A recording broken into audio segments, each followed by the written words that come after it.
వినాయక చవితి ఏమేమి స్పెషల్?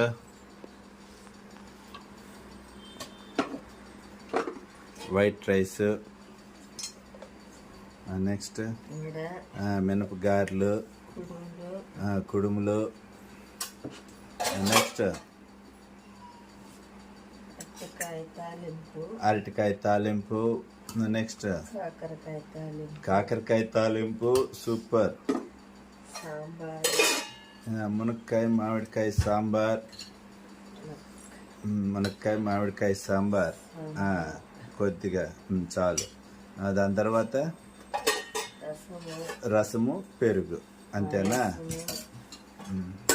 వినాయక చవితికి మా ఇంట్లో సాధారణంగా సింపుల్గా చివరిలో పాయసం. అన్నీ సూపర్. బంగారం బాయ్ చెప్పు.